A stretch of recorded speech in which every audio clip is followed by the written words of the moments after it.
কোন সুখের আশায় তুমি আমাকে ছেড়ে গেলে এটা আজও আমার কাছে অজানা। আপন তো ছিলাম অনেক আগে, এখন হয়েছি অচেনা। আজ আমি ভালো থাকি বা খারাপ, এতে তোমার কিছুই যায় আসে না। এ পৃথিবীর সব থেকে সুন্দরতম অনুভূতি হলো আমি তোমায় ভালোবাসি।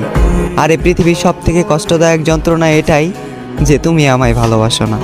আজ দাফন করে দিলাম তোমাকে নিয়ে স্বপ্ন ছিল যত, এবং তোমার আচরণ দেখে বুঝে নিলাম চাইলেও জোর করে হওয়া যায় না কারো মনের মতো। হ্যাঁ, আমি হয়তো ছিলাম না তোমার মনের মতো, এর জন্য যে বুকে তোমার মাথা রাখার কথা ছিল সে বুকে আজ বিচ্ছেদের ক্ষত। আজ আমি অনেক বড় অভিনেতা, মুখে রাখি হাসি, গোপন রাখি মনের ব্যথা। আমি এখানে তোমার দোষ দেব না অযথা, কারণ যে নিজের ইচ্ছায় নিজের জীবন শেষ করে তাকে বলা হয় আত্মহত্যা। হ্যাঁ, আমি নিজের ইচ্ছায় নিজের জীবন শেষ করেছি, কারণ আমি নিজেই বলেছি ভালোবাসার কথা।